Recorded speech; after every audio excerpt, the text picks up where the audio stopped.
Саламатсыздар ма балалар? Тоғызқұмалақ ойынын бастаймыз.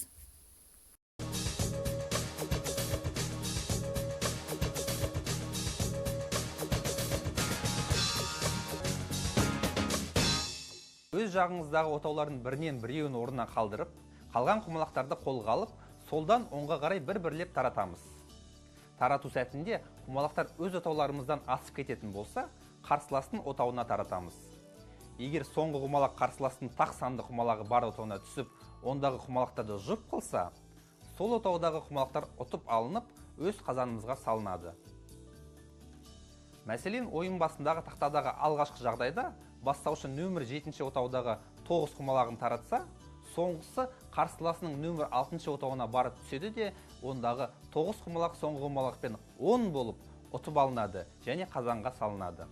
Бұл табысты жүріс болып есептеледі. Сол кезде тақтада төмендегідей жоғарыдағы тақтадағы жағдайда қостаушы нөмір 9-ші отаудағы 9 құмалағын таратса, соңғысы қарсыласының нөмір 8-ші отауына барып түседі және ондағы 10 құмалақ соңғы құмалақпен 11 болып орнында қалады. Отауда жалғыз құмалақ қалса да көрші отауға жүруге болады. Ескерту: жүріс жасаған кезде отауларға құмалақ салмай немесе 2-3 құмалақ бөліп алып жүруге болмайды. Бір құмалақ қалдырып, басқасын толық алу керек. Тоғызқұмалақ ойынның негізгі 4 ережесі бар. Жүріс жасау ережесі, құмалақ ұту ережесі, тұздық ережесі және атсырау ережесі. Жүріс жасау үшін өз жағыңыздағы отаулардың бірінен біреуін орнынан қалдырып, қалған құмалақтарды қолға алып, солдан оңға қарай бір-бірлеп таратамыз. Егер соңғы құмалақ қарсыластың тақ санды құмалағы бар отауына жүріс жасаған кезде, отауларға құмалақ салмай немесе 2-3 құмалақ бөліп алып жүруге болмайды. Бір құмалақ қалдырып, басқасын толық алу керек.